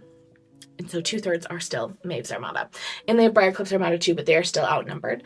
And so they're just fighting. And Gavriel, Fenris, and Rowan are all on other ships. They kind of like spread themselves out. But before Gavriel left, he left a like golden shield around Aelin. It's like the second skin of like golden light that is like protecting Aelin. We love it. It's so sweet. And things are going south. Aelin turns to Lysandra and is like, I want you to run. Like, you can turn into a bird and fly far away from here. Okay? I need you to get out. I need to know that you are safe. Oh, and he says to her, you turn into a bird or a moth or a fish, I don't redding care, and you go. If we are about to fall, you run. That's an order. She hissed as if to say, you don't give me orders. I technically outrank you, so you'll run or I'll kick your ass in the afterworld. And then Lysandra merely puts her paws, because remember she's a leopard right now, she puts her paws on Aedian's shoulder and like nuzzles him. And then continues fighting. And they just like keep fighting, side by side, back to back. And we love it. It's cute. It's a cute little mom. Meanwhile, Dorian is nearing burnout, and he's like, oh, Aelin is still not back. Maybe we shouldn't have sent her away this morning. My bad. And he's rallying the last bits of his magic. He's running out of magic when from behind him, he hears another roar, deep and bellowing, cleaved the world. Dorian braced himself, rallying his magic, perhaps for the last time. That roar sounded again as a mighty shape shot down from the clouds, a wyvern. A wyvern with shimmering wings, and behind it, descending upon the Fae fleet with wicked delight, flew 12 and the 13 are here. The 13 have arrived. Oh my gosh. We were like, where's Abraxos? He's going to get his buddies. He's going to go get everyone. And he says, hey, I made some new friends. Let's go help them out. And Rowan shouts like to hold their fire, because everyone obviously is like anticipating the witches would be on the opposite side, but everyone knows that Abraxos, obviously the good boy that he is, brought these guys to help them. And then Astrid flies over the ship where like everyone's congregated now. It's confusing to me how they're like switching ships so quickly. Besides Rowan. Rowan can fly like a bird, so he can go to all the ships when he wants. So Astrid is on her little wyvern, and she comes down and she says, hey, where is Manon Blackbeak? And Aedian is like, who the heck are you? And Astrid says, Astrid Blackbeak at your service. She scanned the embattled ships. Where is Manon? Abraxos led. It's a long story, but she's here, Aedian shouted over the din. You and your 13 save our asses, witch, Aedian said, and I'll tell you anything you damn want. I mean, he actually doesn't really know where Manon is. Like, Manon did go inside of a witch mirror, which is like probably not the response Astrid is looking for, but we love the energy. And then it says, a wicked grin and an incline of her head. Then we shall clear the field for you. Lysandra's too tired, but she's like watching them, and she like wishes she could like spring into a wyvern form and join them, because they do look like they're having like a pretty lovely little time. And Rowan's just kind of like watching as the witches decimate Maeve ships. Like, they were not anticipating the wyverns, so they don't have any response for these like aerial attacks. And him and Dorian are fighting with like the last remaining crumbs of their magic alongside them, using anything remaining when like the witches are unable to like fully demolish a ship. When Rowan realizes that Maeve's personal ship, the Nightingale, is missing from the fleet. He's like, wait a second, where the heck is Maeve? And Aedian at that moment says, is Aelin back? And Rowan says, I don't know. And Aedian says, find her. Like, he has this like gut instinct that something bad is happening. And it is, he's not wrong. And then Dorian appears on the deck and says, Aelin's on the coast, down where we left Elide. And that's like miles from where they are now. I think they say it's like 5-ish miles away. Like, it's far. And Rowan is like unclear how they would have gotten that far, but like whatever. They're in a magic witch mirror. I don't know why you're confused, Rowan. Like more confusing stuff has happened today, so just roll with it. And Lysandra's like, Dorian, how do you know? And Dorian is like, I can feel something out there, flame and shadow and death, like Lorcan and Aelin and someone else, someone ancient and powerful. Rowan braced himself for it, but he still wasn't ready for the pure terror when Dorian added, and female. So Maeve had found them, but they like quickly come to realize the battle had just been a distraction. Like, this had all been like a distraction. It had not been for any sort of victory or conquest, but a distraction while Maeve slipped away to get the real prize. Like, she was watching and she saw them leave Elide on the beach, and she knew Elide would be a great bargaining chip. And then, as luck would have it, actually the magic of the witch mirror just like plopped Aelin down right on the beach next to her. How convenient. Rowan knows he can fly there and get there pretty quickly, but his magic is nearly drained, and he knows like alone he's not going to be much help because he doesn't have any magic left. And he knows the whole crew, like everyone's not going to be able to get there in time to help, because like they can't sail a ship down there and like get there with any sort of speed. But then he looks over and he looks at the the herd of wyverns that have just arrived, and he realizes, okay, that's the fastest way that they're going to be able to get over there, is if they all pick a wyvern witch buddy and they all fly over to the coast. So that's what they're going to do. Meanwhile, we're finally back with Maeve, Aelin, Manon, and Elide. Elide is currently shaking. Remember, she has a little knife to her throat. She's having a bad day. And Manon is panicked. Her iron nails come out, but she goes still. She's like trying to figure out how to keep Elide safe. Because Elide, remember, is her little nugget. She's also Aelin's little nugget. She's both their little nuggets. They both want to keep her safe. Like, this is a top priority. And Aelin forced a half smile to her mouth, shoved her raw, bleeding heart into a box deep inside her. Literally, Girlie has just gotten confirmation that she needs to die. So, like, truly has had the worst day of her entire life. And now she's having to deal with this. But she, like, shoves it down. She's like, okay, rally yourself. Here's what's gonna happen. We're gonna get her out of this. And she says to Maeve, not as impressive as Dorian, if you ask me, but at least a swamp really reflects your true nature, you know. It'll be a wonderful new home for you. Definitely worth the cost of coming all this way to conquer it. And Maeve says, glad you're still in good spirits. And as they are talking, kind of going back and forth, Lorcan appears over the edge of the dunes with his sword out. And he comes and he stands right next to Aelin, like facing the same direction, as if they are allies in this fight. And Aelin is like, are we allies? I don't really know what the deal is, my friend. You still kind of seem like you want to murder me, but you are, like, sort of dating my, like, bestie cousin friend. Cousin in the sense of, I don't think they're familially related, but, like, spiritual cousins, I would say. And then Maeve turns to Manon and says, I know your face. And Manon says, let the girl go. Like, she's just hanging out. Just leave her alone. Claimed by Queen and Witch, and my second, it seems. Aelin tensed. She didn't think Lorcan was breathing beside her. Maeve toyed with the strand of Elide's limp hair. The Lady of Paranth shook. The girl who Lorcan Salvator summoned me to save. And Elide is fuming. You know Elide is just like, what do you mean summoned you to save? Because that day on the beach when they were coming out of the swamps and they saw Briarcliff's troops and they didn't realize it was Briarcliff, they didn't realize it was Ansel, Lorcan had phoned a friend. He had used his psychic powers to be like, Maeve, will you come get me? Me and my girlfriend are in danger. And they weren't actually in danger, but he had just like kind of like panicked, and when they wouldn't let him take Elide away, he did the only thing he felt like he could. And Lorcan does feel bad about that. He does say, sorry, that was my bad. And Aelin is like, you think I didn't know that I didn't take precautions? Aelin was like, I saw you on the phone with her. Okay, I knew you were calling her. And Lorcan's brows furrowed as Aelin shrugged, but Maeve went on. Lady Elide Lorcan, daughter of Cal and Marion Lorcan. No wonder the witch itches to retrieve you if her bloodline runs in your veins. And Aelin says, well, you didn't drag your ancient carcass all the way here for nothing, so let's get on with it. What do you want with the girl? And Elide's shaking, and she's like looking over at Maeve, and honestly is like low-key confused why Lorcan ever loved this woman. She's like, this woman is like evil incarnate. I don't understand how he looked at her and was like, I love her, I'm gonna marry her someday. And then she's like, oh my god, he betrayed her. He betrayed them. He betrayed Aelin for her. And she's like, and you just know that Elide is feeling like the dumbest girl in the world right now. Her boy has embarrassed her in front of all of her friends. She needs that Sabrina Carpenter song. Don't bring me to tears when I just did my makeup so nice. Heartbreak is one thing. My ego's another. Please don't embarrass me. And it's too late. He already did. Yeah, I like feel like Elide's journey in this could be really told in musical form. And she was like, Manon was like, Elide, this guy's bad news. Guys in general are bad news. We don't, ew. And Elide was like, but daddy, I love him. You know?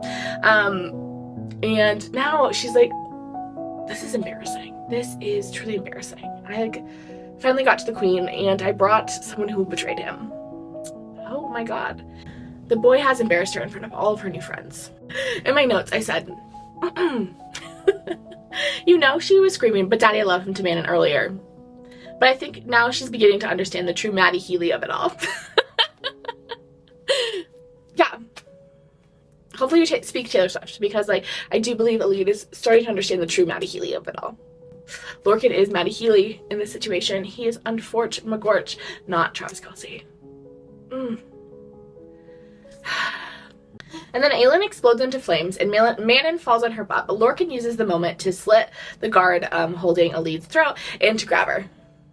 Which was, like, Aelin's kind of plan. I mean, I think she probably would have preferred if Manon grabbed Elide, but, like, she knew Lorcan was speedier. And Elide tries to jump out of Lorcan's arms. She was like, you embarrass me so much, I don't want to hang out with you right now. I don't really even want to look at you right now. But Lorcan, like, is holding her, like, pretty tightly, and Maeve calls out to him, Lorcan, hold the girl, Maeve said quietly, not even looking towards them. Don't get any stupid ideas about fleeing with her. He went utterly still, his hold tightening, that, like, blood oath really kicking in. Like, Maeve has complete control over him. And then Maeve and Aelin are going back and forth, light and darkness, going back and forth. Maeve is this, like, queen of darkness, and Aelin, this, like, queen of flames, and they're fighting back and forth. The sand shuddered down the dunes, the waves rippled. Only now Maeve had dared attack Aelin now, because Aelin at her full strength, Aelin could beat her. Elide is watching this and is like, oh, if Aelin hadn't, like, killed all those Ilkin yesterday, Maeve would be gone. And then Elide turns to Lorcan and starts pleading with him to fight off the order and do something. She's like, I know you were blood oath to, like, stay still and stay over here, but, like, please, for me, like, can you please do it? Can the power of love overwhelm this blood oath? His blood oath to Maeve is too strong. But Lorcan is able to whisper in Elide's ear, run. Lorcan said in her ear, if you wish to live, run, Elide. Shove off of me, work around her command, push off of me and run. Like, I was told to hold you and stay still, so I don't need to hold you tightly. Like, I can, like, that is a little crack in this. That's, like, a little way that you could get out of this. But Elide won't. Elide's not going to run away. She would see that as cowardice to, like, abandon her queen in this moment of need. And so she stays in Lorcan's arms. But Aelin is losing. Aelin is tired. And as they, like, watch as Maeve's power starts to overwhelm Aelin. Aelin didn't see the blow to the right. Elide screamed in warning, but it was too late. A whip of black sliced into Aelin. She went down, and Elide thought the impact of Aelin Galathinius's knees hitting the sand might have been the most horrible sound she'd ever heard. Maeve did not waste her advantage. Darkness poured down, pounding again and again. Aelin deflected, but it got past her. There was nothing Elide could do. As Aelin screamed, as that dark, ancient power struck her like a hammer over an anvil. And then Elide turns to Manon, and she's like, Manon, do something. But Manon is just, like, standing there watching this. And Aelin is crawling now. The power has knocked her to, like, the ground, and she is crawling, trying to rise as, like, Maeve continues to lash out with this dark magic. And Maeve begins to taunt her and says, why don't you use the keys, Aelin? Surely you'd win that way. And Elide is begging her, like, use them. Like, use them. What is the risk in using them? Explode this whole village if we need to. Like, have a goddess inhabit your body, but, like, this woman is going to kill you. But Aelin did not. The coil of darkness tightened around her throat. Flames sparked out and died. Then darkness expanded, encompassing Aelin again, and squeezing tight, squeezing until she was screaming in that way that Elide knew meant unfathomable agony. Just in that moment, Fenris and Gabrielle arrive. They're like, hi. No, they're like, let her go, let her go, let her go now. Like, please, we're here. Let's call this a silly, goofy time, and let's just peace out. And Queen Maeve is like, look who finally arrived, another set of traitors. What a valiant effort you made, Fenris, delaying your arrival on this beach for as long as you could withstand my summons. And Gabrielle is like, please, Maeve, please, like, stop this. And Maeve just parts the darkness surrounding Aelin enough so everyone can see her bloody and broken on the sand. And Fenris tries to lunge for her to, like, rescue her, but Maeve's magic is still, like, holding him back. It prevents him from getting close to her. And Aelin mouths through this gap in the darkness to Elide to run. She, like, turns to Elide and is like, run. Aelin's arms shook as she tried to raise herself, and Elide knew there was no magic left, no fire left in that queen, not one ember. And the only way that Aelin could face this, accept this, was to go down swinging, like Marion had. Put it on the cry count. Like Marion had. Honestly, to be honest, and, like, gathered in a way that's, like, very buttoned up, because I know I just need to get through these last slides, but I stopped through, like, this whole part. This, like, breaks my little heart. And then Maeve turns to Manon, and it's like, I have no quarrel with you, Blackbeak. Stay out of this, and you're free to go as you wish. Maeve is like, I actually don't even know why you're here, to be honest, so you can actually go. And Elide is like, please, again, pleading with Manon to do something, to step in. Manon's gold eyes were hard, cold. She nodded to Maeve. Agreed. Something in Elide's chest breaks as she, like, watches Manon, this woman she's, like, looked up to, and this woman who has, like, rescued her time and again, and she, like, really values and respects. Be like, I'm not gonna help Aelin. Deuces. And she, like, starts to leave. She's not leaving quickly. Manon is just kind of like, I'm not involved in the conflict, but like she's not like piecing out. She's still kind of like standing on the sidelines. And then Gabrielle says, let's leave Aelin to her war here and we'll go home. Like, this war does not need to involve us. What if we just said, oh, sounds like bad stuff's happening to you. See you later. And Maeve is like, home?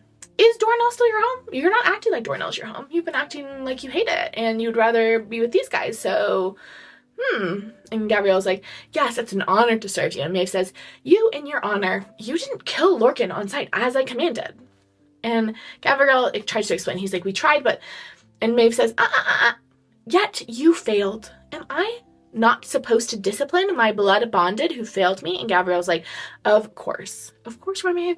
I will accept any punishment you see fit, and I will also take on any punishment you deem fit for Aelin Galathinius. I will take all the punishments. Actually, double it and give it back to me. And Maeve says, Aelin Galathinius.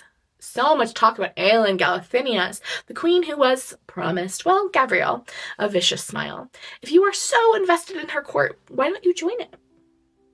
And then she severs the blood oath, and it is a pretty traumatic thing to happen to them, like physically. It like rips his arm open and he's like bleeding everywhere, and without like intervention from someone else, like he will die, like he will bleed out on the shore because this blood oath is like so strong and binding, and because of the way like it was established, unless someone like helps him. And then she says to him, it is done.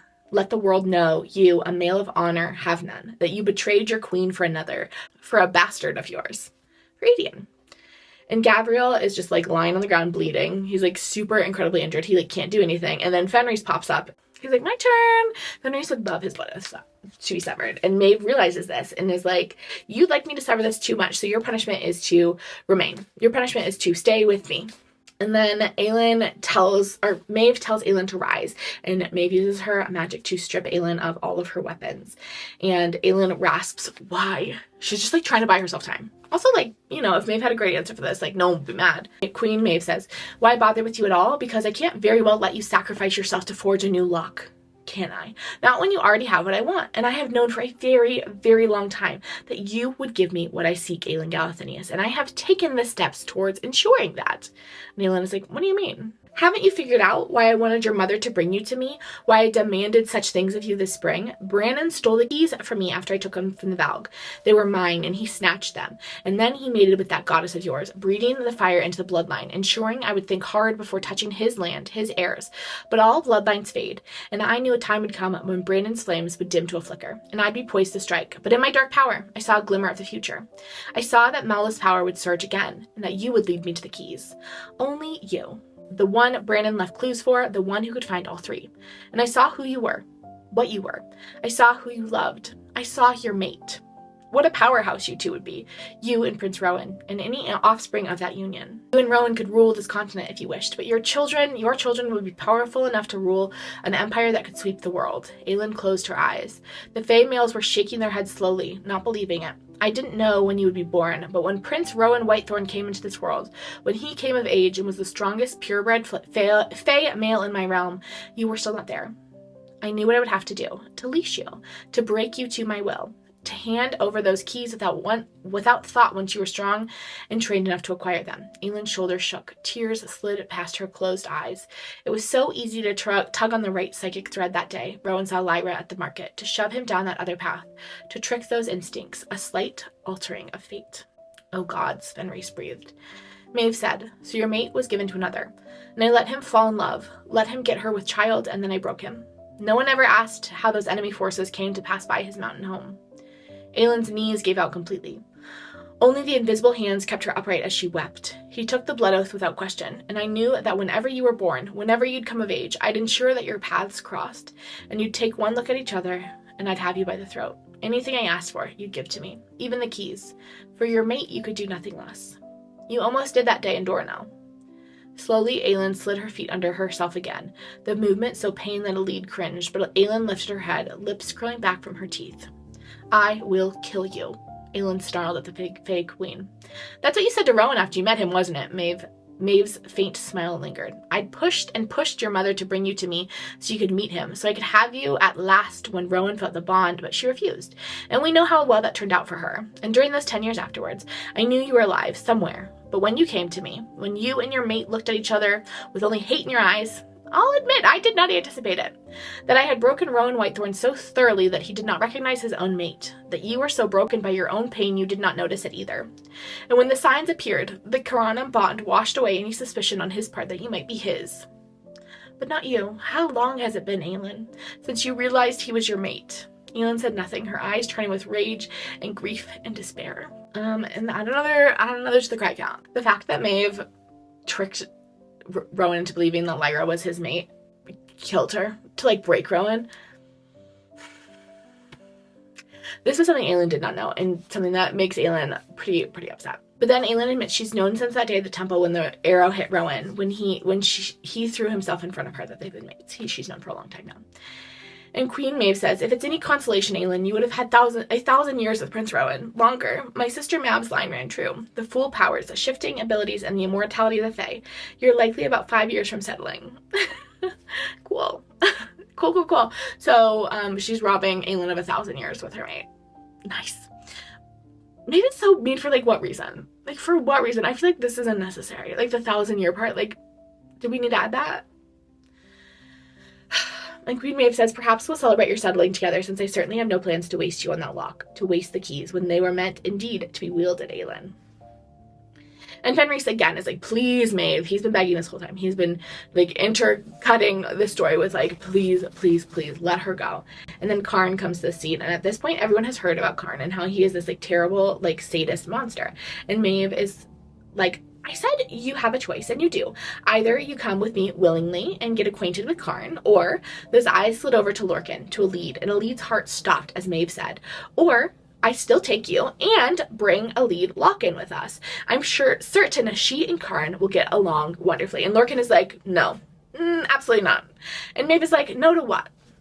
To Elide being taken with us if Aelin decides to put up a fight, or my generous offer to leave Elide behind if Her Majesty comes willingly. What are you saying no to, Lorcan? And Lorcan is like, she is innocent. Take the queen and let us go. Like, me and Elide will be off. We've never even liked Aelin that much anyway. And Elide's like, stop. You know, Elide is just, like, so embarrassed of this man. You know, Elide is so embarrassed. And Manon is like, I told you, all men are bad news. You should have listened to me. Manon is like, hey, actually, she does belong to the Iron Teeth. If you have no quarrel with me, then you have no quarrel with her. Leave Elide Lorcan alone. She's a witch, actually. So... And Maeve just, like, ignores Manon. She's like, I'm not that dumb. And she says to Lorcan, I command you to stand down. I command you to watch and do nothing. I command you not to move or speak until I say so. The order applies to you as well, Fenris. So she's essentially just, like, leashed these men. They can't do anything. And Elide is, like, pleading with Lorcan. She's in his arms, just, like, pleading with Lorcan. Please, like, do something. Break away. You can do it for me. But he can't. She's just, like, trying so hard to convince this man to break the blood oath, and he just, like, literally cannot. And Aelin just nods her surrender. Like, there was not a moment where she would have fought and make Elide come with. It's just, she couldn't do that to Marion's daughter. And so Maeve gives the command for Lorcan to release Elide. And Aelin turns to her and says, go with me, and she'll take care of you. And Elide is, like, coming, like, trying to run for Aelin, and she's like, I will go with you, I will come with you. And Aelin thinks to herself, the girl would face Karn and Maeve, but Terrasen would need that sort of courage if it was to survive, if it was to heal. Terrasen would need Elide Lorcan. Oh, and then Aelin looks, and she sees that an iron box has been made for her. This, like, iron looking coffin that will be made to, like, contain her magic, and iron shackles, because if she's, like, surrounded in iron, she can't use her magic.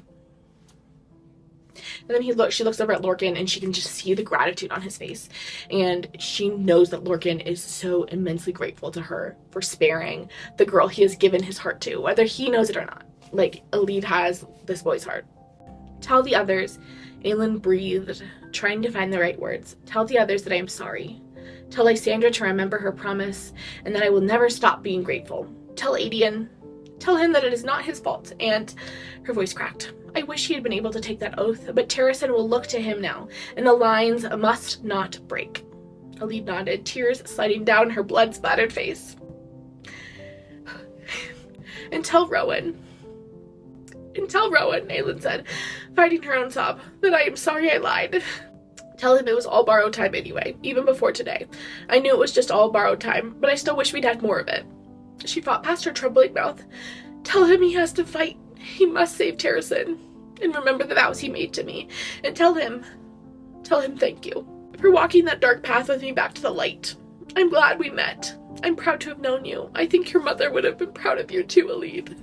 I didn't wear mascara today because I knew it was going to be a rough one. Ooh. I'm like not having fun anymore. Oh my god. Ooh. And then Maeve says to her, rumor claims you will bow to no one, Aerifier. That serpentine smile. Well, now you will bow to me. And Maeve, with her magic, forces Aelin to bow to Maeve in the sands, like face down in the sands. And Maeve orders her to take her shirt off. And Aelin knows that Karn is going to, like, whip her. It's, like, very traumatic for everyone because... mostly me. Just, like, very traumatic because Aelin spent a lot of time in Endover and whipping was, like, a very common punishment there. And so she knows, she's, like, going back to that place where she's being whipped like an animal. Ugh. But as Karn walked slowly, savoring each step, as he let the whip drag along the ground, her body betrayed her, began shaking. She knew the pain, knew what it'd feel like, what it sounded like. Her dreams were still full of it. No doubt why Maeve had picked a whipping, why she had done it to Rowan and Dorian. Karn halted. She felt him studying the tattoo on her back. Rowan's loving words written there in the old language. Snorted. Then she felt him revel in how he'd destroy that tattoo. Ooh, Karn is the literal worst. Airred Karn, right underneath. Ooh, get out of here. I know Queen Maeve is like kind of causing all this, but at least she's like sassy and fun. Okay, there's nothing fun about Karn. Maeve instructs that Aelin will count. Aelin should count these. She's supposed to get like 10 lashings with the whip. And Aelin refuses, and they start over every time she doesn't count. Aelin refused to say the word, to start the count. She'd die before she did it. Oh gods, Elide sobbed. Start over. Maeve merely ordered the girl, so Karn did, again and again and again. They started over 9 times before Aelin finally screamed. The blow had been right atop another, tearing skin down to the bone. Again, again, again, again. Karn was panting. Aelin refused to speak, but then Maeve's guards warned her that the others are approaching. And Maeve's like, okay, we will continue this later. And they put Aelin in that iron box and get ready to leave. Manon goes and grabs Elide from where Elide is still, like, freaking out and trying to, like, help Aelin. And Elide is fighting to stay with Aelin. Elide is, like, fighting Manon, like, tooth and nail. And so Manon does take her sword and just conquer on the head. Sometimes you got to. And she passes out. And then Manon just says, good luck to Aelin and pieces out. And Lorcan is trying his hardest to fight the oath to get to Aelin. But he can't. He's just still standing there. Whirls of fire, little suns and embers had been shaped into its dark surface, a mockery of the power it was to contain. The power Maeve had needed to ensure was fully drained before she locked her up. The only way she could ever lock her up. Every inch her feet dragged through the sand was a lifetime. Every inch was a heartbeat. Blood soaked her pants. She likely wouldn't be able to heal her wounds within all that iron. Not until Maeve decided to heal them herself. But Maeve wouldn't let her die. Not with the word keys in the balance. Not yet. Time. She was grateful Elena had given her that stolen time. Grateful she had met all of them. That she had seen some part of the world. Had heard such lovely music. Had danced and laughed. And known true friendship. Grateful that she had found Rowan. She was grateful. So Aelin Galathinius dried her tears and did not fight when Maeve strapped that beautiful iron mask over her face. This part, like, also, I'm just literally like, crying through the entire back half of this, but particularly that passage when she talks about how grateful she is to have lived, to have gotten that borrowed time, to have, like, laughed and heard beautiful music. It just, like, breaks me the fact that she's, like, grateful that she's being brutally tortured by this woman and she's being carried off to be, like, tortured some more, and Aelin is grateful, like, in this moment that Aelin is, like, grateful. Ooh. And Manon just, like, walks away. She didn't give any indication that she possesses the word keys. Manon has the word keys in her pocket and has had them in her pocket the whole time. Aelin has slipped them over to her as soon as they landed on the beach and saw Maeve. Aelin was like, Maeve is going to try to capture me. And she probably won't think about the fact that Manon and I are, like, pals now. And I'm going to give Manon the word keys. And Manon knows that Elide is never going to forgive her for the fact that she didn't try to help Aelin. But she's like, let that be the cost. One look from Aelin and she'd known that what she had to do. Get the keys away from Maeve and get Elide away. They had forged an iron box to contain the Queen of Terrasen. She knows that likely she probably wouldn't have been able to save Aelin. Manon has fairly limited magic, and Maeve has so much magic that likely she wouldn't have been able to save Aelin anyway. And the most important thing was to get the word keys away from Maeve. And she knows that Elide is going to be furious with her. She knows that Elide has just spent her entire life trying to get back to Aelin, and to have this queen stolen from her is going to crush Elide, but Manon knows it was the correct choice. And Elide comes to, and they're behind these sand dunes kind of watching everything that's happening down at the beach, and they just kind of look at each other, and Manon is like, okay, don't make any freaking noise, okay? We can't let them know that we're just chilling back here watching them. And Elide nods. And they watch as Aelin is locked up in her body bleeding and unhealed into these iron shackles, and they know that she's not gonna be able to heal herself because she's in this iron, and she's bleeding very badly. And then they get in a boat. Fenris is ordered to follow. And then it is just Lorcan and Maeve on the beach, and they watch this scene unfold. You have done this all for me? Speak. And Lorcan says, yes, it was all for you. All of it was for you. Elide gripped the seagrass in fistfuls, and Manon half wondered if she'd grow iron nails and shred it apart at the fury in her face, the hate. Manon is like, this girl might be a witch after all. She hates this man enough. Finally. Took her long enough. And Queen Maeve says, I have no use. For self-righteous males who think they know best, I strip you of your blood oath. I strip you of your assets and your titles and your properties. You, like Gabriel, are released with dishonor and shame. You are exiled from Dorian for your disobedience, your treachery. Should you step foot inside my borders again, you will die. And Lorcan is pleading with her, please, don't do this, don't remove the blood oath. He's like, no. And Queen Maeve says, go beg someone else. I have no use for a warrior I cannot trust. I rescind my kill order. Letting you live with the shame will be far worse, I think. She's like, and honestly, you get to be alive and just revel in the shame for a while. You didn't do what I asked of you. I have no use for you anymore. Goodbye. And Lorcan starts crawling after her as she climbs in the boat. And Manon is so pissed. Manon is so pissed at how embarrassed Elide is in this moment. This boy thinks he's good enough for Elide, and he's crawling after Maeve. Manon, furious in this moment. Elide, furious in this moment. Everyone, so mad. He's crawling after Maeve. This is so embarrassing. This is embarrassing. This is what Sabrina Carpenter was talking about. He is embarrassing her.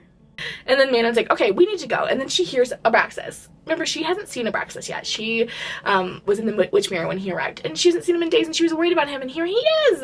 And she thinks as the boat, disappears, it, vanishes as it leaves the coast.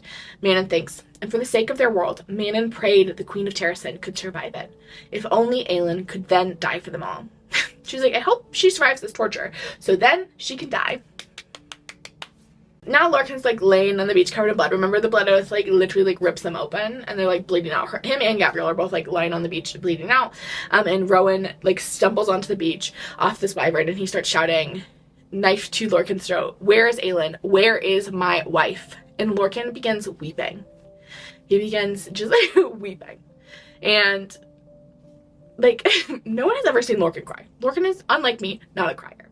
And he's thinking to himself, what had that woman done? Aelin had known that Lorcan had betrayed her and summoned Maeve here, that she had been living on borrowed time, and she had married Whitethorn, so Terrasen could have a king. Perhaps had been spurred into action because she had known that Lorcan had already betrayed her, that Maeve was coming, and Lorcan had not helped her. Whitethorn's wife, his mate, Aelin had let them whip and chain her and had gone willingly with Maeve, so Elide didn't enter Karn's clutches, and it had been just as much a sacrifice for Elide as it had been a gift to him. She had bowed to Maeve for Elide. Lorcan is like, I owe this woman literally everything. Aelin Galathinius, I owe you my entire life, my entire being. The fact that she knew Lorcan's betrayal and did not do anything to Lorcan, but just made adjustments to her own life, and then also just sacrificed herself for Elide. Lorcan is he's gooped and gagged, to be honest. And Rowan says, please. And Manon then comes back over the dunes, and she says, Maeve took her. And Adian's where's the ship? And Elide's it just vanished. It just disappeared. And Lorcan whispered, I'm sorry. And then Elide and Manon go on to explain kind of everything that happened on the beach, and like Manon explains what happened with the witch mare and all of that.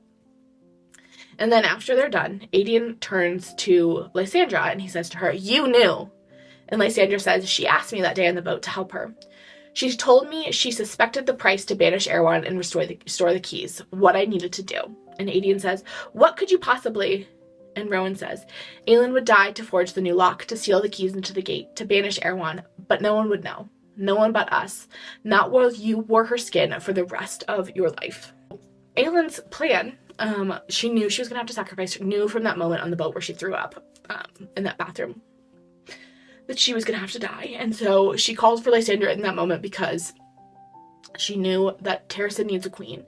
They don't have an heir. Like, there is no direct line to the throne. So in order to, like, allow Terrasen to continue to thrive and to continue under, like, Galathinius rule, she knew that they needed an heir. And so she asked Lysandra if and when Aelin had to die, that Lysandra would become Aelin in all, like, public perceptions of all, like, public functions. Lysandra would be, like, as a shifter in Aelin's skin.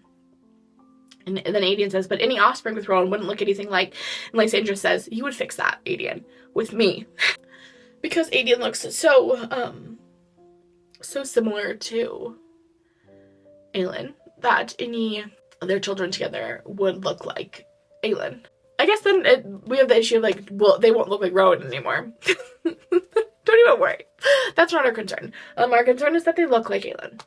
And Aelin obviously freaks out. And he gets mad because, remember, short, little baby temper. And he goes, "And when were you going to reveal this? Before or after I thought I was taking my God's damned cousin to bed for whatever reason you concocted?" And Lysandra says, "I will not apologize to you. I serve her. I am willing to spend the rest of my life pretending to be her, that her sacrifice isn't in vain." Yeah, like, Aelin is not, like, recognizing the depth of this sacrifice. Like, honestly, Aelin in many ways is asking Lysandra to perform a similar sacrifice that Aelin is doing. She's asking Lysandra to give away her entire life for Terrasen. And you know, she doesn't ask that lightly, but, you know, also Lysandra, like, accepted it willingly, even though Lysandra up until this point has had no, like, ownership over her own body, and now has finally had ownership over her body, and to be asked to kind of, like, give it away in a large respect, and to do so willingly. Lysandra, a hero, a queen. Aelin, bless up. He says to her, "You can go to hell. You can go to hell, you lying bitch." Okay, Aelin, we are going to take that word away from you as well. Can't use it, especially on our queen, our princess, Lysandra.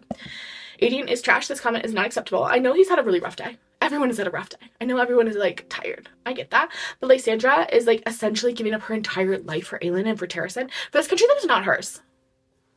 She has no ties to this country except through Aelin. And he is yelling at her about it. Also, like, in no circumstance should we be calling Lysandra a bitch. It's just not allowed. Not acceptable. Not okay behavior.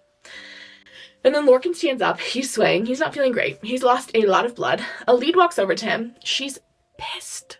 She's pissed. She's never been more embarrassed in her life. Okay? And she says, "I hope you spend the rest of your miserable, immortal life suffering. I hope you spend it alone. I hope you live with regret and guilt in your heart and never find a way to endure it." Okay? Bye. And then she walks over to 13. The golden-haired one, Astrid, holds up an arm and Elide slips beneath it, entering a sanctuary of wings and teeth and claws. And Manon is so happy to see the 13. Remember, last she heard they were dead. And so they're all alive and they're fine. And it's very exciting. And Abraxos is alive and fine. And they explain that Abraxos came and got them. And they unpacked the fact that she's a Croatian queen. And they're just, like, having, like, a giggly. I mean, they are, like, appropriately, like, mournful of the fact that Aelin has just been captured. Like, that is a big deal. But also they're, like, they're holding both. There's room for the sorrow and the joy. Sorrow over Aelin being captured and tortured. But also joy over them being reunited because they did think the other was dead. You gotta have room, space for both. And Astrid says to Manon, 5 centuries of pure-blooded iron teeth couldn't bring us home. Maybe you can. Because Manon is a child of not war, but of peace. And Manon asks quietly, "And you will follow me to do what needs to be done before we can return to the wastes?" Aelin Galathinius had not beseeched Elena for another feat. She'd only asked for one thing, one request of the ancient queen. "Will you come with me?" For the same reason, Manon now asked them. As one, the 13 lifted their fingers to their brows, and as one, they lowered them. And Manon says to them, Aelin Galathinius willingly handed over her life so that an iron-teeth witch could live, Elide. We owe her a life's debt. And more than that, it is time that we became better than our foremothers. We are all children of this land. We are not going to fight the Crocians, and we are going to convince them to fight with us instead. And then Manon says, again to her 13, will you follow me? And when they all touched their fingers to their brows again, Manon returned the gesture. A little bit of time has passed and they're all kind of just like chilling on the beach, kind of like devastated, trying to figure out like what are next steps. And Manon winds up sitting down next to Dorian, and she sits down next to Dorian and she says, hey, just so you know, Maeve doesn't have the keys. And Dorian is like, what do you mean? Where are they? And Manon is like, I have them. Aelin slid them into my pockets. That's why I couldn't help her. Like, I needed to protect the keys. I needed to look unimportant. I didn't want Maeve to give me, like, a second look at all. And she continues, Elena said, Mala's bloodline can stop this. It runs in both of your houses. AKA Dory boy. It's time to take on some responsibility, my bestie. Seems like you might have to sacrifice yourself to lock up this situation. Sorry, but, like, what's gotta be done has gotta be done. And Dorian says, the quest does not end here. Dorian said softly. Manon shook her head. And he knew that she meant more than the keys, than the war. As she said, no, it does not. And the road that now sprawled away from him, curving into the unknown, awaiting shadow, it did not frighten him. Because he knows it is not a frightening thing to die for your friends. Because he's a sweet boy. He's like, okay. Remember I gave him that whole lecture in the last video about how he needed to step into some responsibility. He's being kind of thrust into it, but he is accepting it willingly. And then we learn that Rowan had married Aelin 2 days ago with only Aedion and Lysandra as their witnesses. He like tells kind of like he's like thinking about his marriage to Aelin. And Gabrielle is kind of like telling him everything that he heard and the story of how Maeve manipulated his like whole journey to make him think that Lyra was his mate and that Aelin is actually his mate. And Rowan, this is like the first time that he like fully grapples with that. He'd known they'd been mates, but he had been like afraid of the truth. He had been willing to like step into that because if Aelin and him are mates, like what did that mean about him and Lyra? And yeah, he's like finally grappling with that. And then he's thinking to himself, Aelin did not expect them to come for her.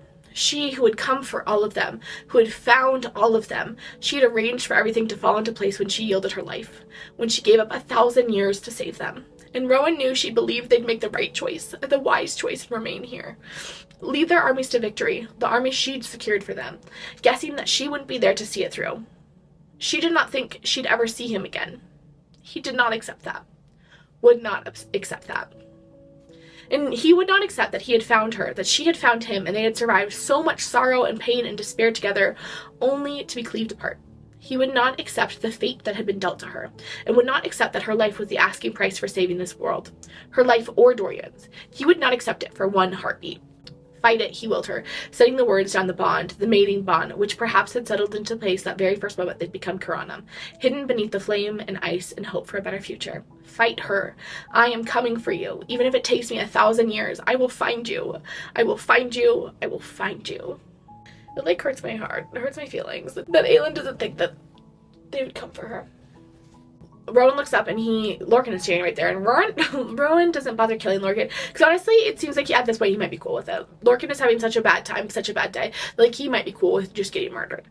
And then as they're like standing there, kind of just like staring at each other, a foreign boat crosses the horizon. Who the heck is that?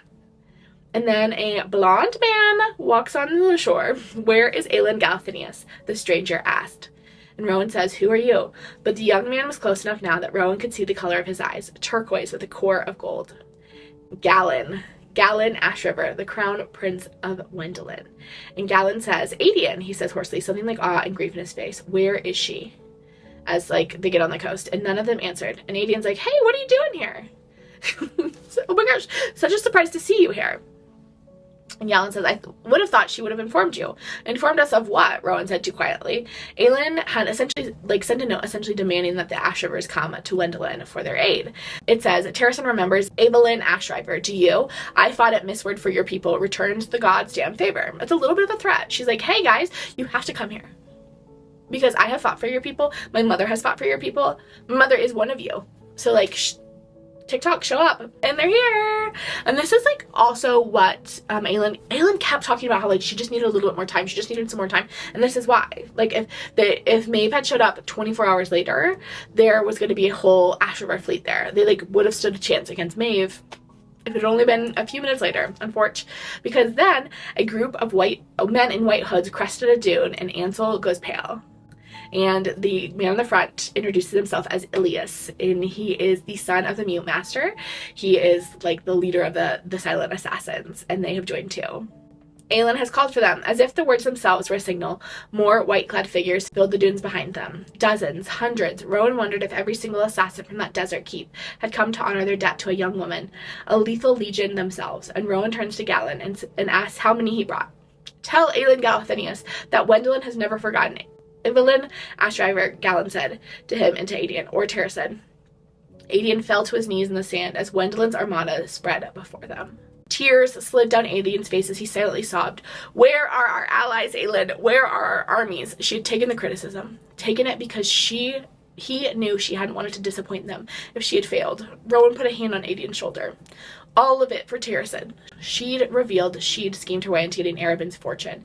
And Rowan knew that every step she had taken, every plan and calculation, every secret and desperate gamble, for Terrasen, for them, for a better world. Aelin Galathinius had raised an army not just to challenge Morinth, but to rattle the stars. She'd known she would not get to lead it, but she would still hold true to her promise to Darrow. I promise you on my blood, on my family's name, that I will not turn my back on Terrasen, as you have turned your back on me. And at the last piece of it, if Kael Westfall and Nezran Philippe could rally the forces from the southern continent, Adian at last looked up at him, eyes wide as he came to the same realization. A chance. His wife, his mate, had bought them a fool's shot at this war. And she did not believe that they would come for her. Ugh. And then Lysandra, as Aelin, appears over the edge of the dunes. And she says, Galen, Rowan goes still, and Aiden gets, like, really mad, but Rowan grabs him and is like, this was the plan, Aiden. Like, I need you to button your mouth, okay? And Rowan says about Lysandra, or thinks about it, Lysandra, she doesn't say this out loud. That smile, it punched a hole through his heart. Lysandra had taught herself Aelin's smile. That big bit of wickedness and delight, honed with that razor's edge of cruelty. Lysandra's acting, honed in the same hellhole Aelin's had learned hers, was flawless as she spoke to Galen, as she spoke to Ilias, embracing him like a long-lost friend and a relieved ally. Owen, like, is very well aware that their allies cannot know that Aelin is no longer with them. That, like, they're joining Aelin because they owe Aelin a debt, first of all. And also, one of the kind of reasons that anyone has any confidence in this army is because of Aelin's tremendous power, which they no longer have. Now, Maeve has, like, locked up in her cage. And so he knows that, like, no one outside of, like, the core group can know that this is not Aelin. And so when Galen says, where now? Lysandra looked to him and then to Adian, not a sign of regret or guilt or doubt on her face. We go north. To Terrasen. Rowan's stomach grew leaden, but Lysandra caught his eye and said steadily and casually, Prince, I need you to retrieve something for me before you join us in the north. Like, Lysandra's also not going to leave her behind. Ugh, the fact that Aelin thinks that she's going to get left behind when she truly has. Like, she's gone back for every single one of these people. That, I remember in Queen of Shadows, there's this moment where Lysandra is, like, shocked that they would come for her. Just, like, shocked that they would come for her, and you know that Lysandra is not gonna stand by and not return that favor to Aelin. Like, they will come for her because they love her in the same way that she loves them. And then Lorcan comes up to Rowan and says, I will go with you to help get her back. Like, I owe her that, so I will be coming. And Gabrielle is like, yeah, I will come with you as well. Like, we will find her, Rowan. We will get her back. And Elide says, together. We'll go together. Elide's like, I will also come. Get my queen. Even though I have to go with stinky Lorcan over here. And Rowan turns to Adian.